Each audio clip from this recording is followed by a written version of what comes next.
몇 년 전 한 조사기관에서 대기업이 있죠?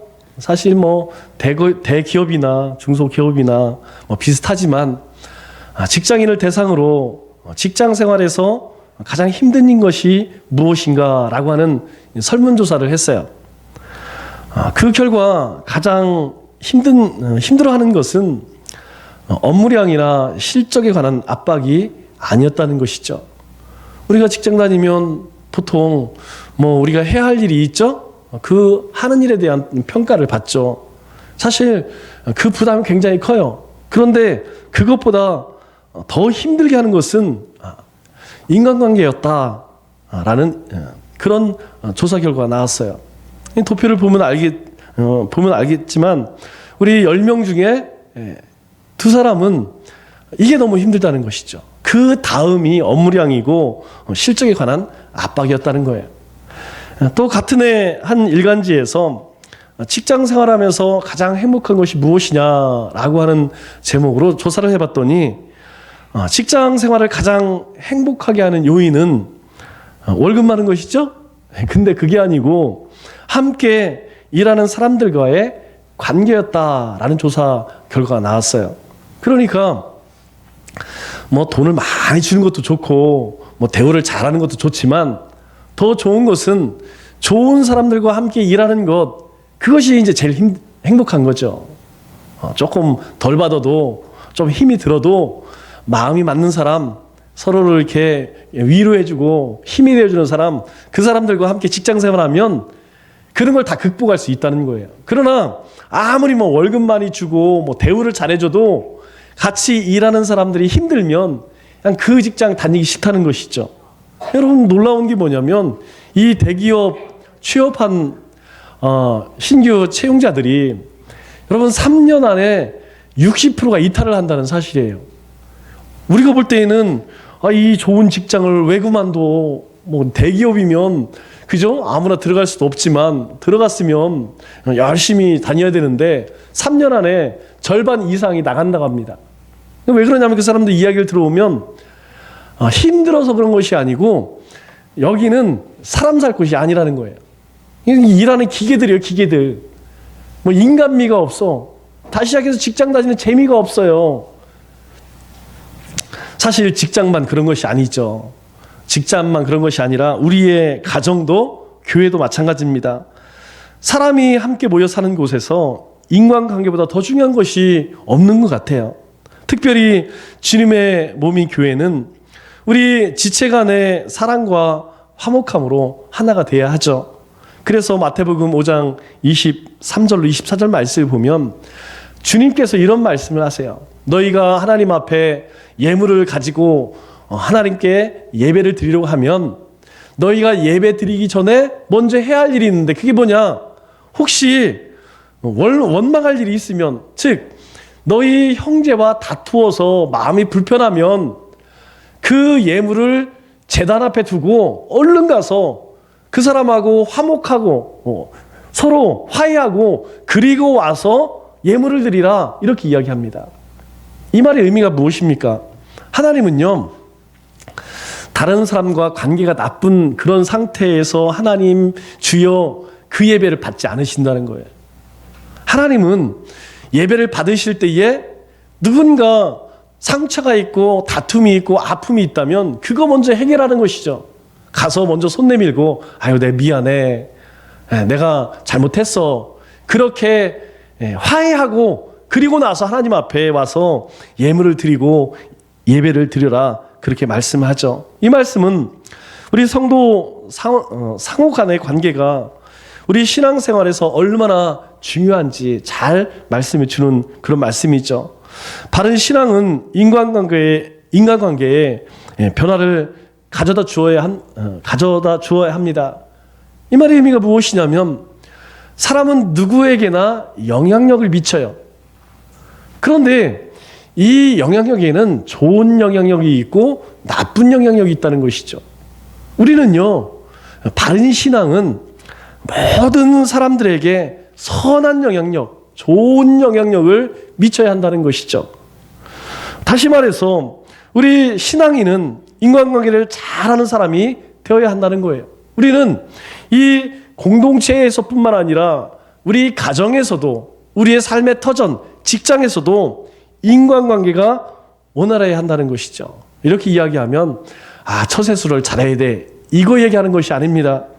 우리가 단순히 처세술뿐만 아니라 관계하는 사람들에 대한 생각의 변화가 필요하다는 것이죠. 즉 우리가 함께 살아가는 사람을, 함께 일하는 사람을 어떻게 생각할 것이냐, 그냥 내가 이용해 먹는 사람으로 생각할 것이냐, 아니면 나와 같이 이 시대를 살아가는, 또 함께 살아가는 그런 동반자로 생각할 것이냐, 그것에 대한 변화가 필요하다는 것이죠. 주님께서 이것을 제자들에게 말씀해 주고 싶었어요. 그래서 오늘 본문은 이 제자들의 시각과 대조되는 예수님의 시각은 어떤 것인지 살펴보면서 성도 간의 교제와 그리고 관계에 대한 중요성을 함께 나누려고 합니다. 먼저 우리는 작은 자를 귀하게 보는 눈이 필요하다는 것이죠. 우리 46절 말씀을 보니까 이렇게 말씀합니다. 제자 중에 누가 크냐 하는 변론이 일어나니. 제자들 가운데에 우리 성경에는 변론이라고 나왔지만 사실 다툼이에요. 다툼. 제자 중에 누가 크냐 하는 다툼이 일어났다는 거예요. 그러니까 네가 크냐, 내가 크냐, 네가 더 높으냐, 내가 더 높으냐, 이것으로 인하여서 다툼이 생겼다는 것이죠. 여러분, 왜 사람들은 누가 큰가에 대해서 예민할까요? 누가 더 높은 것에 대해서 예민할까요?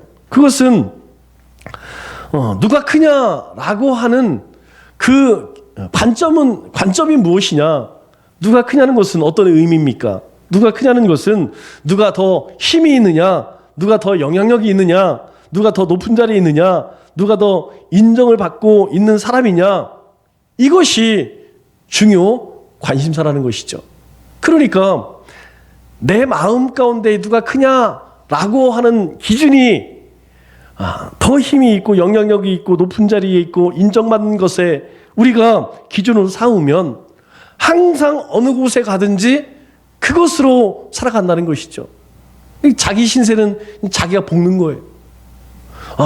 내 아랫사람, 내 윗사람, 함께 일하는 이 동역자라고 생각하지 않고 윗사람, 아랫사람 이렇게 나누어서 이 사람을 대하게 되면 항상 마음 가운데 누가 크냐, 누가 더 큰 직분을 가졌느냐, 누가 돈을 더 많이 받느냐, 이것 때문에 엄청난 스트레스를 받는다는 거죠.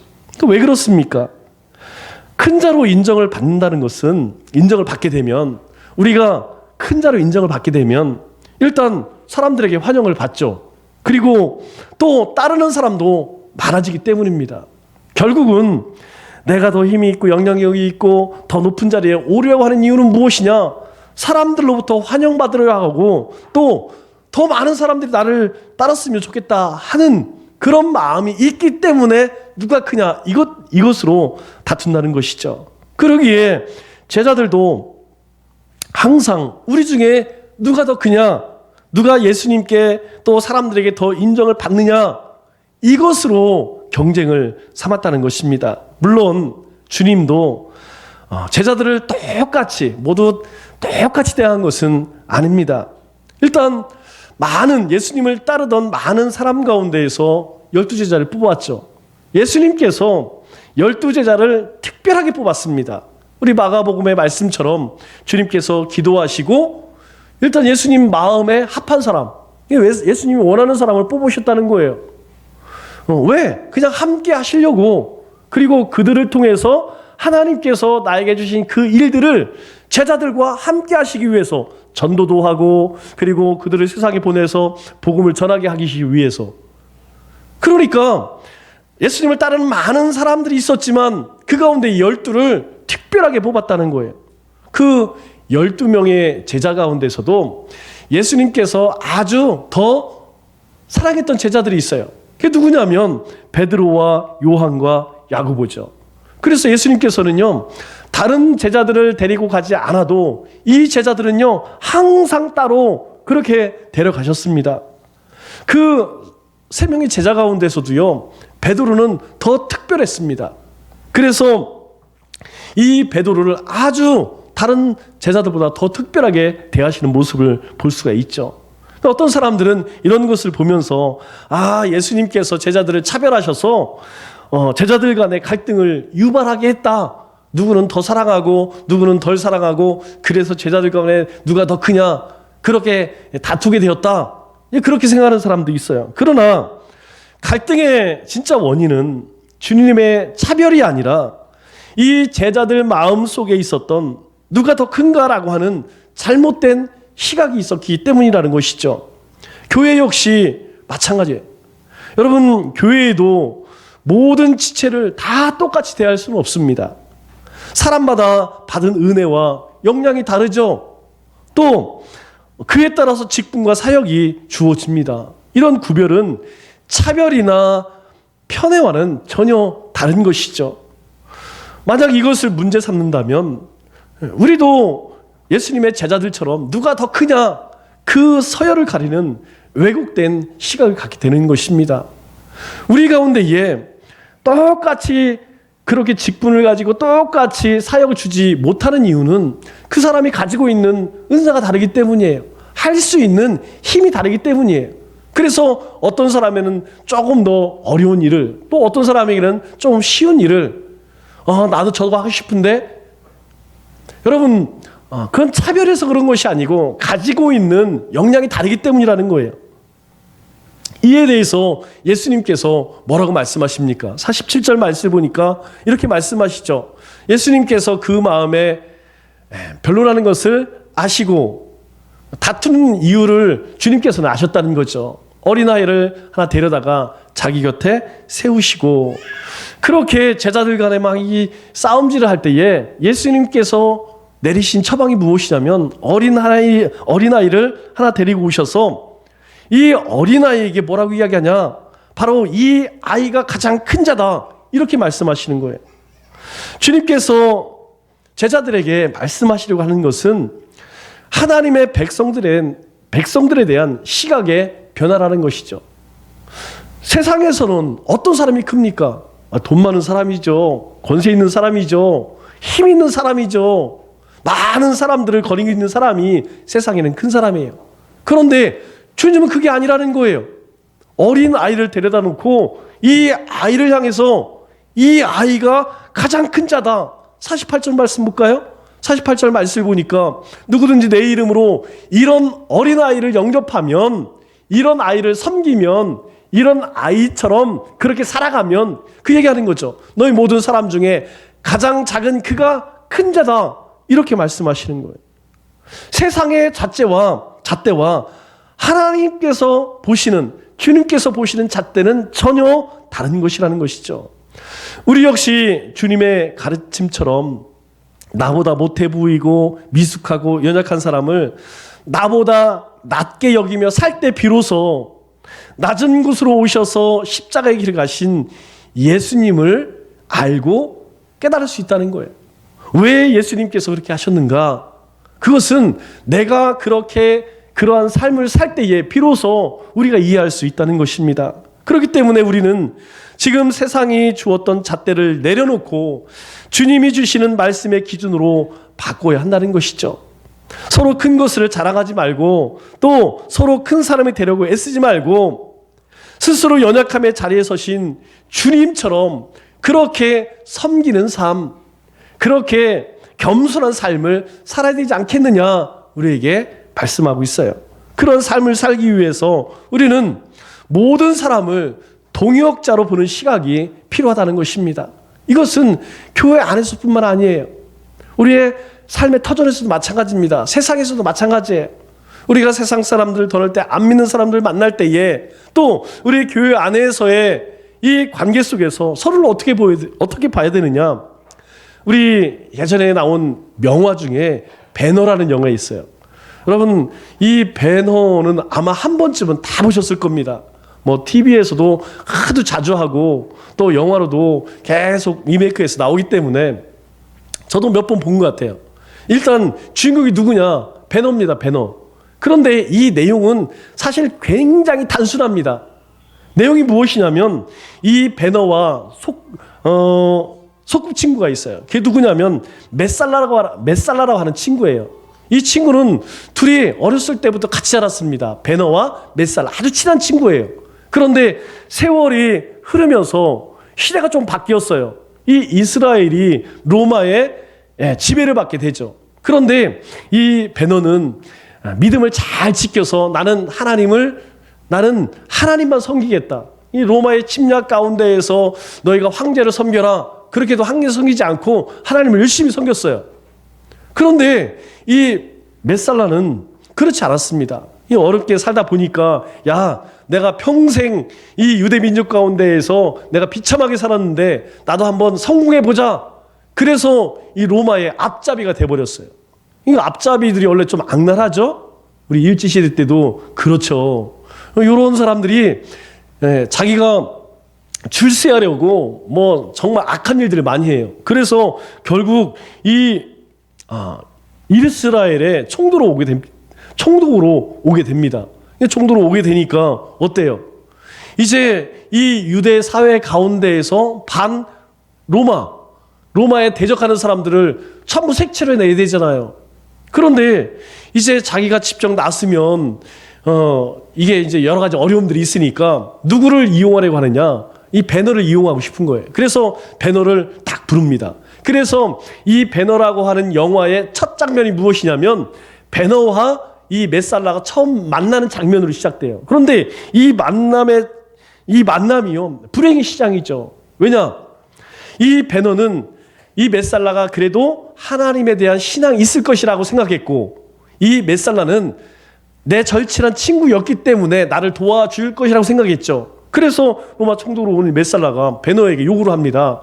내가 이제 이 이스라엘 안에 로마를 향하여서 적개심을 품고 반역의 그런 일들을 하는 사람들을 전부 잡아내서 감옥에 보내야겠다.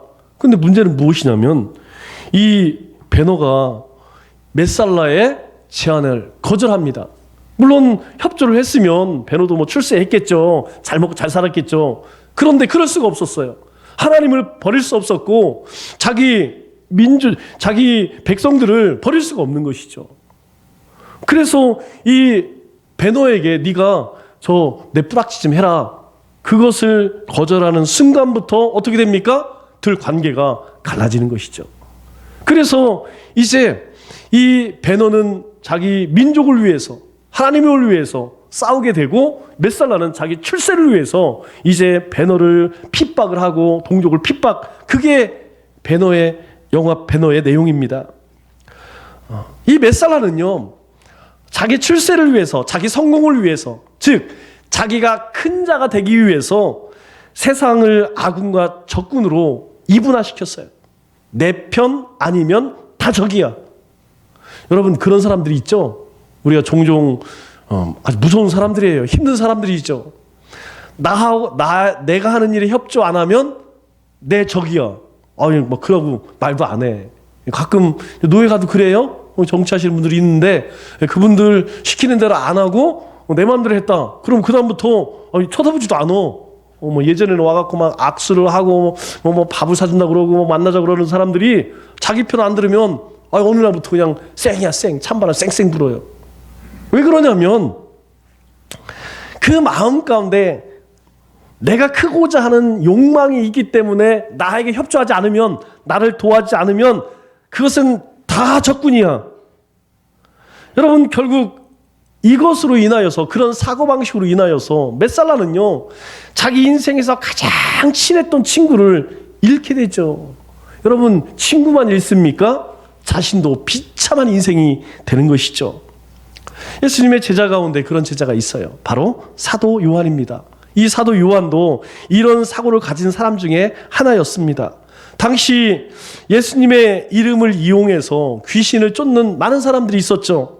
그 사람들은요, 예수님의 제자가 되지는 못했지만, 예수님을 따르는 제자가 되지는 못했지만, 예수님의 이름으로 하나님을 증거하는 사람들이었어요. 그러니까 그들도 주님과 함께 그렇게 생활하는 12 제자 속에 속해지는 못했지만, 그들은요, 많은 곳에서 복음을 전하며 병을 고치고 귀신을 내쫓는 그런 일들을 많이 했어요. 그런데 어느 날 그 소식을 누가 들었느냐? 이 요한이 들었습니다. 그 소식을 들은 요한이 49절 말씀을 보니까 뭐라고 이야기하느냐? 이렇게 이야기를 하죠. 요한이 예수님께 여짜오되, 묻는 거예요. 예수님께. 선생님, 우리를 따르지 않는 어떤 자가 주의 이름으로 귀신을 내쫓는 것을 우리가 보았습니다. 그래서 우리를 따르지 아니하기 때문에 금지시켰습니다. 참 잘했죠? 이 얘기가 뭐예요? 지금 우리와 지금 예수님과 함께하지 않기 때문에 자기들 마음대로 그렇게 막 예수님의 이름을 이용해서 막 귀신을 내어쫓고 그리고 막 놀라운 기적을 행하는 저 사람들 제가 가서요 싹 금지시켰어요. 못하게 했어요. 제가 참 잘했죠? 여러분, 이 말의 의미는 무엇이냐면 이 요한의 시각은 한마디로 우리를 따르지 않으면, 나를 따르지 않는 자, 나처럼 행하지 않는 자, 또 나를 위하지 않는 사람은 내 편이 아니라는 거예요. 지금 그들은 예수님의 이름으로 하나님이 기뻐하신 일을 행하고 있는데 우리와 함께하지 않는다고, 지금 나와 함께하지 않는다고, 내 말을 듣지 않는다고 그냥 다 금지시켰다는 거예요. 내 편 아니면 다 적이라는 것이죠. 우리 역시 이 요한 같은 마음을 갖기 쉽습니다. 옹졸하고 배타적인 마음으로 나와 조금이라도 다르거나 나를 반대하는 사람을 우리는 적으로 간주하는 잘못을 범할 때가 얼마나 많은지 몰라요. 그러다 보면 많은 사람들에게 마음을 잡고 그들과 대립하게 됩니다. 여러분, 나 힘든 건 차치하더라도 다른 사람이요 나를 향해서 문을 닫는다니까요. 여러분, 그리스도인들이 세상을 향해서 그렇게 한번 해보세요. 그냥 우리 것만 좋다고 세상 사람들을 우리가 이해하지 않는 관점으로 대하면 먼저 세상 사람들이 우리를 향해서 문을 닫는다니까요. 저 예수 믿는 사람들 못 쓰겠어. 여러분, 우리가 못 쓰는 사람 되면 되지 않잖아요. 우리가 진리는 굳게 붙들어야 하지만 우리가 사람까지 미워해서는 안 된다니까요. 지금 우리 기독교계의 가장 큰 화두가 무엇이냐면 이 차별금지법이에요. 그 안에는 이 동성애가 있죠. 지금 코로나가 다시 이 확산되는 이유가 뭡니까? 뭐긴 뭐예요. 저 게이바 있죠. 게이클럽. 동성애자들. 그런데 문제는 무엇이냐면 그것을 향해서 교회가 비난을 하게 되면 결국 그들은요 마음을 닫는다는 거예요. 우리가 비난할 것이 아니고 어떻게 하면 그 사람들을 도와줄 수 있을까라고 하는 시각으로 접근을 해야지. 저것들은 전부 그냥 불받아 죽어야 돼. 그냥 소돔과 고모라 사람처럼 그냥 하나님께서 불 내려서 다 그냥 싹 쓸어버려야 돼. 여러분, 그러면 세상은요 우리를 향해서 마음을 닫는다니까요. 우리가 세상을 치유하고 회복시킬 수가 없는 것입니다. 여러분, 그렇게 해버리면 그렇게 내가 살게 되면, 우리 교회가 그렇게 하면 그 사람들은요 자기들끼리 모이는 거예요. 자기의 뜻과 취향이 맞는 사람들하고만 어울려요. 이번에도 보니까 아직 우리 사회가 그 사람들에 대한 아주 좀 냉혹한 눈길이 있죠. 그래서 5,000명 중에 3,000명이 이 전화번호를 가짜를 적어놨어. 그냥 신분을 보장해 줄게요, 와서 공짜로 검사받게 해줄게요. 안 나타나. 그래서 그 사람들이 지금 전국을 돌아다니면서 난리도 아니에요. 서울뿐만 아니라 지금 청주도 확진자가 더 늘었다고 하더라고요. 오늘 아침에 문자를 받아보니까.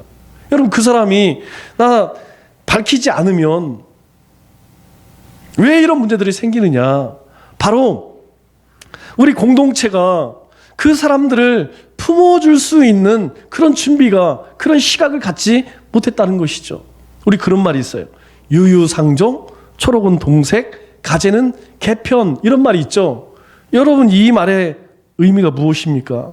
이 말의 의미는 다른 것이 아니에요. 그냥 우리는 거룩하니까 우리끼리만, 저 악한 것들은 그냥 다 하나님 심판받을 자야. 그렇게 나누어서는 안 된다는 것이죠. 우리 안에서도 마찬가지예요. 우리 안에서도 은혜 있는 우리끼리만 모여. 저것들은 은혜 없는 것들이 냅둬.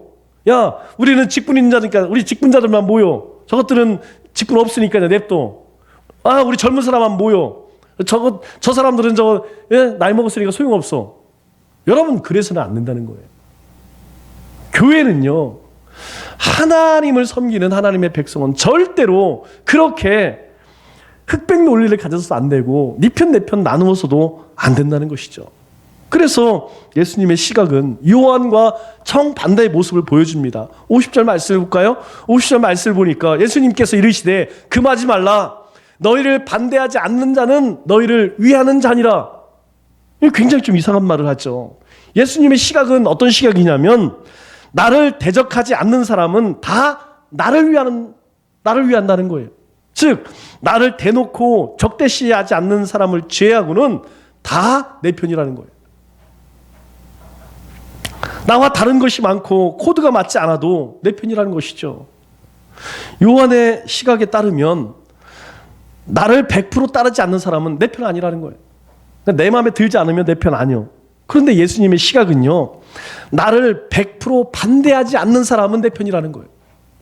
완전히 다르죠. 100% 나를 따르지 않으면 내 편이 아니야 라고 하는 이 요한과 100% 나를 반대하지 않으면 내 편이야. 여러분, 그럼 우리는 어떻습니까? 예수님의 시각을 갖고 주위를 돌아보면 내 편 아닌 사람이 없다는 것이죠. 나와 100%가 아니라 40%, 때로는 30%, 10%만 맞아도 다 나를 위한 사람이고 내 편이라는 거예요. 이게 예수님의 관점이라는 거예요. 나를 100% 싫어하고 나를 100% 미워하는 사람이 아니라면 단 1%만이라도 나에 대해서 호의적이라면 그 사람은 내 편이라는 거예요. 우리 편이라는 거예요. 여러분, 정말 극악무도한 사람 아니고는요, 그런 사람 없어요. 사람이 그래도 하나님의 형상으로 지음을 받았기 때문에 나를 미워하더라도 내가 공경이 차거나 어려움 가운데 있으면 그래도 사람이 여지를 남겨두고 또 그렇게 하더라고요. 우리의 기질과 생각이 많이 다른 모든 지체가 따지고 보면 다 내 편이라는 거예요. 여러분, 이 공동체에서뿐만 아니라 세상도 마찬가지고요. 삶의 터전에서도 마찬가지라는 것입니다. 만일 우리가 주님의 안경을 쓴다면 교회의 다툼과 분열이 생길 이유가 전혀 없겠죠. 꽁한 마음으로 원수처럼 여기고 다시는 안 볼 것처럼 그렇게 등을 돌릴 사람은 아무도 없습니다. 그렇기 때문에 우리는 마음을 열어야 하죠. 주님의 마음을 가져야 합니다. 우리 마태복음 11장 29절 말씀을 보면 나는 마음이 온유하고 겸손하니 너희 마음이 쉼을 얻으리라 이렇게 이야기해요. 우리가 주님 안에서 행복을 누리고 우리가 기쁨을 누릴 수 있는 것은 주님은 온유하고 겸손한 분이래요. 우리 수요일날 말씀을 나누고 있죠. 너희가 주님의 마음을 품으라. 주님의 마음은 뭐예요? 겸손한 마음, 순종하는 마음. 우리 가운데 주님께서 온유와 겸손하시니 너희도 주님을 닮아가라는 것이죠. 너희도 주님을 닮아가면 그렇게 너희를 향해서 적대시던 그 사람들도 품어줄 수 있다는 거예요. 여러분, 제정신으로는 못 품습니다. 우리의 성품을 가지고는 안 돼요.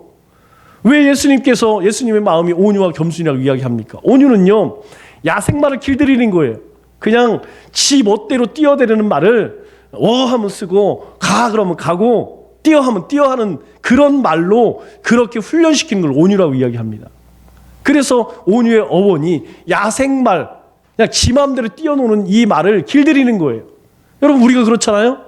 하나님 말씀 없어봐요. 야생말처럼 그냥 내 멋대로 살지. 그런데 우리가 주님을 닮아가는 거예요. 주님을 바라보고 사는 거예요. 주님을 의지하며 사는 거예요. 그래서 우리도 하나님의 말씀으로 길들여지는 거예요. 순종하는 겁니다. 겸손은 뭡니까? 겸손은요, 남을 나보다 낮게 여기는 거예요. 내가 남보다 크다고 생각하기 때문에, 내가 남보다 높다고 생각하니까 다른 사람들이 우습게 보이는 거죠. 깔보는 것이죠. 그러나 저 사람은 나보다 인격적으로 훌륭해. 저 사람은 나보다 더 실력이 있어. 모든 사람들에 대해서 그렇게 여기면요, 나는 그 사람들 앞에서 겸손해질 수밖에 없다는 거죠. 주님이 그렇게 하셨다는 거예요. 주님은 하나님이세요. 그럼에도 불구하고 하나님과 동등됨을 취하지 않으셨다. 즉, 이 땅에 오셔서 하나님은 세상을 더 귀하게 여기셨다는 거예요. 사람을 귀하게 여기셨어요. 그래서 섬기셨고 십자가를 지신 것이죠. 만약에 이 사도 요한 같은 시각을 갖고 있었다면 이것들이 내 말에 순종하네? 나를 대적해? 니들 다 죽었어. 아마 살아남을 자는 아무도 없었겠죠. 마지막으로 우리는 대적하지 말고 축복해야 합니다. 우리가 살다 보면 나에게 대적하는 자 있을 수 있습니다. 나를 거스리고 모함하고 괴롭히고 원수처럼 행하는 사람들 만날 수 있어요. 이때 우리가 어떻게 해야 할까요? 오늘 본 말씀을 보면 예수님의 일행이 갈릴리에서 예루살렘으로 가기 위해서 거쳐야 하는 곳이 있어요. 어디입니까? 사마리아죠. 사마리아. 이스라엘에서 남유대에서 갈릴리 가기 위해서는 사마리아를 건너야 되고, 거꾸로 갈릴리에서 이 예루살렘 가기 위해서는 반드시 이 사마리아를 통과해야 합니다. 그런데 여러분들도 다 알다시피 이 유대인들과 사마리아 사람들은 서로 상종하지 않았어요. 물론 사마리아 사람들은 상종하고 싶었겠죠. 그런데 남유대 사람들이, 유다 사람들이 상종을 안 해. 왜? 저 인간들은 이방인의 피가 섞였다는 것이죠. 그들이 우상을 섬기고 하나님께 대적하다가 저 아수르라고 하는 나라에 의해서 그냥 멸망을 당할 때에 아수르 사람들이 전부 데려다가 다 첩으로 잡아버려요. 그래서 피를 섞어버렸어요. 피를 섞어버렸어요. 이 남유대 사람들은 그걸 미워하는 거예요. 야, 하나님께서 이방인들과 결혼하지 말라고 했는데 너희가 이방인들하고 결혼해서 자식을 낳아? 너희들은 이제 하나님의 백성이 아니야. 아주 그냥 사람 취급을 안 하고요. 그들하고 말을 섞지도 않았어요. 그런데 예수님의 일행이 이 사마리아 땅 어느 마을을 지나갈 때에 이 사마리아 사람들이 예수님의 일행이 이 남유대 사람인 걸 알았어요. 여러분 어떻게 알았을까요? 각 도의 사람들이 모이면 금방 압니다. 저도 이게 사투리 쓰는지 몰랐어요. 저는 항상 표준말, 서울 표준말 쓴다고 생각했는데, 여기 충청도에 와보니까 왜 자꾸 그리시우 저리시우가 나오는지 모르겠어요. 여러분들에게는 그래도 좀 들쓰는 것 같은데, 이 전도를 나가면 자꾸, 안녕하세요? 자꾸 이게 사투리가 나와요. 그런데 저만 그런 게 아니고요. 전라도 사람들 만나면 자기들도 그래, 자기들도. 자기들은 표준어선데. 경상도 사람도 마찬가지예요. 자기들은 표준어선데, 여러분 강원도 사람 마찬가지예요. 그것처럼 예수님의 일행이 아무리 이 북이스라엘 방언을 쓰고 싶어도 여러분 티가 나죠. 그러니까 그 사람들이 하는 이야기를 듣고 이 사마리아 사람들이 저 사람들은 남유대 사람들이네? 근데 이 남유대 사람들이 왜 여기 와서 왔다 갔다 하고 그러게 싫은 거야. 왜? 아니 남유대 사람들이 자기들을 미워하니까 우리도 니네가 싫은 거야. 53절 말씀 볼까요? 53절 보니까 예수께서 예루살렘을 향하여 가시기 때문에 그들이 받아들이지 아니하는지라. 예수님의 일행이 이제 그들과 함께 이 가버나움에 있다가 갈릴리에 있다가 예루살렘으로 가니까 그 가는 그들을 향해서 어떤 동네 사람들이 우리 동네 못 지나가. 야, 예루살렘에 가려면 절로 돌아서 가. 여러분 예전에 그랬어요. 우리 시골에 사셨던 분들은 아실 겁니다. 여러분 예전에 시골에 다른 동네 외지 사람이죠. 외지 사람이 장례를 치르기 위해서 예전에는 다 이거 상여죠? 상여 메고 갔잖아요. 그런데 그 동네에 연고가 없이 상여를 메고 동네 앞을 지나갈 수 있었을까요? 없었을까요? 없었습니다. 저도 그걸 봤어요. 다른 타 지역 사람이 장례를 치르려고 이 행여를 들어왔는데 동네 어르신들이 우리 동네는 못 지나가. 그래서 저로 돌아가라는 거예요. 동네 앞으로 지나가지 말고 저 뒷산으로 넘어가라. 이거 어떻게 가라는 얘기요. 그 얘기 뭐예요? 이거 내놓으라는 얘기지. 이거 내놓으니까 또 허락을 하더라고. 그것처럼 이 사마리아 사람들이요. 야 절대 못 지나가. 그때에 54절 말씀 보니까 그것을 본 요한이 또 분개를 하죠. 요한의 별명이 뭐예요? 네, 그 별명 자체가 그냥 아주 급하고 아주 그냥 그렇잖아요. 그 요한이 뭐라고 이야기하느냐? 주여, 우리가 불을 명하여 하늘로부터 내려 저들을 멸하라 하기를 원하시나이까? 이 말의 의미가 뭐냐면, 하나님, 저 싸가지 없는 사람들, 그냥 예수님을 알아보지 못하는 사람들, 우리 하나님께 기도해서 불로 그냥 싹 태워버리죠. 그냥 싹 죽여버리죠. 그거 얘기하는 거예요. 여러분, 이 요한과 야고보의 마음 가운데는 사실 평상시에도 이 사마리아 사람들에 대한 적개심이 숨겨져 있었던 거예요. 그것이 잘 포장되어 숨겨져 있다가 그 사람들이 시비를 거니까 때는 이때다. 내가 평상시에 니네 막 욕하고 싶었는데 막 저주하고 싶었는데 때는 이때다. 우리 하나님께 기도해서 저 사람 날 불로 다 살라버리죠. 다 죽여버리죠. 여러분, 이것을 뭐라고 이야기해요? 낭중지추라고 이야기했죠? 낭중지추. 주머니 속에 속못이라는 얘기예요. 평상시에는 잘 숨겨져 있습니다. 그런데 어떤 사건이 딱 드러나면 바로 이 주머니에 있는 속옷이 뚫고 나오는 것처럼 뚫고 나오는 거예요. 예수님과 함께 사마리아 땅에 가서 갈릴리에 가서 막 복음을 전하고 많은 일들을 했어요. 그런데 그들이 자신들을 향하여서 막 가로막고 방해를 하니까 잘 됐다 여러분. 니네들 아주 잘 걸렸다. 오늘 제삿날이다. 그리고 예수님에게 예수님 우리 저 사람들 그냥 다 불로 태워 죽여버리죠. 그런 거예요. 여러분, 이것이 인간의 한계입니다. 누군가 나의 길을 막고 반대하고 심지어 대적할 때 나도 모르는 사이에 강한 적개심의 노예가 될 수 있다는 거예요. 내게 힘이 있으면 그 힘을 가지고 상대방을 제압하려고 합니다. 나에게 힘이 없으면 상종하지 않으려고 하죠. 뿐만 아니라 힘이 없으니까 어떻게 해요? 말로라도 해야지. 그래서 뒤에 가서 험담하는 거예요. 야, 저 인간 돈은 많은데 인간성은 아주 바닥이야. 저 사람 아주 요즘에 일하고 다닌대, 저라고 다닌대. 힘이 없으니까. 만약에 힘이 있으면요, 그 힘 가지고 제압하려고 한다니까요. 심지어는요, 우리 그리스도인들도요, 기도가 달라집니다. 기도가 거칠어져요. 하나님, 뭐 하세요? 저 인간 하나님께서 자기가 지금 뭘 하고 있는지 좀 깨닫게 해주세요. 그 얘기가 뭐예요? 자기가 할 수 없으니까 하나님 힘을 빌어서 하나님 저거 암 좀 걸리게 해주세요. 저거 교통사고 좀 나게 해주세요. 저거 뭐 재앙이 좀 일어나게 해주세요.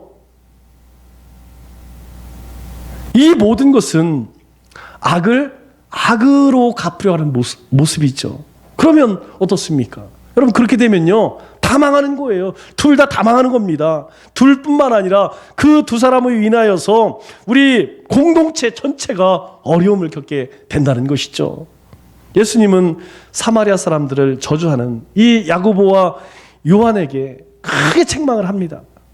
그리고 그들을 피해서 다른 마을로 가시죠. 우리 55절, 56절 말씀을 보니까 예수님께서 돌아보시고 꾸짖으시고 함께 다른 마을로 가시니라.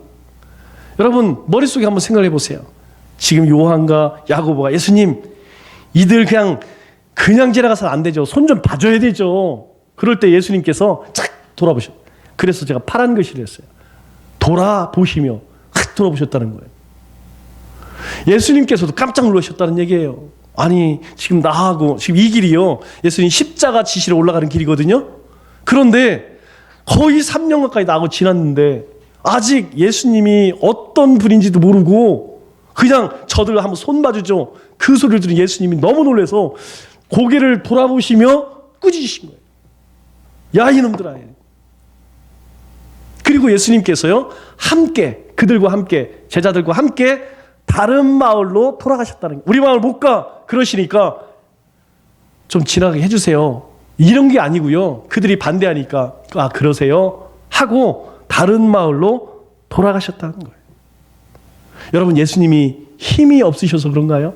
아니면 예수님께서 그럴 능력이 없어서 그러신가요? 아니에요. 그게 아니라는 것입니다. 주님께서는 우리에게 이렇게 말씀을 하세요. 마태복음 5장 39절에 나는 너에게 이르노니 악한 자를 대적하지 말라. 주님은요, 우리에게 너희가 살아가면서 그런 자 만날 수 있어. 너의 길을 막고 반대하고 대적하는 그런 원수 같은 자들 만날 수 있어. 그러면 너는 그 사람을 대적하지 마.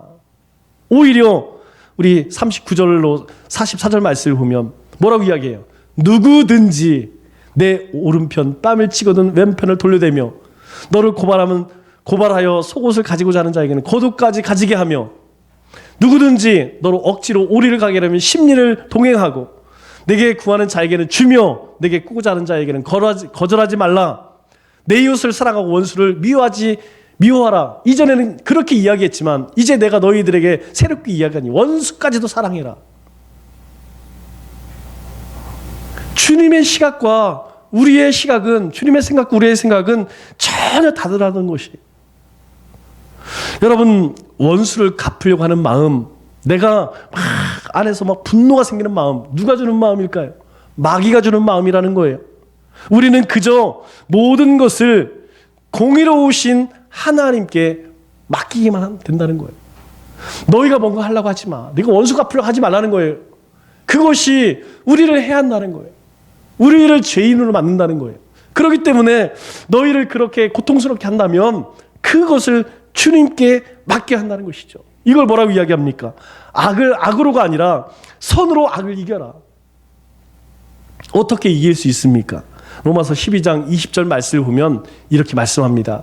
내 원수가 줄이거든 먹이고 목마르거든 마시게 하라. 아니, 원수가 지금 사고가 나고 문제가 생겼으면 아이고 속이 시원하죠. 박수칠 일이지. 원수가 줄이고 목마르면 지금 너무 좋은 거 아니에요? 나를 괴롭히고 나를 고통스럽게 했는데 그 사람이 지금 어려움에 처해 있으면 아주 고섭죠. 그런데 너희는 그렇게 하지 말래요.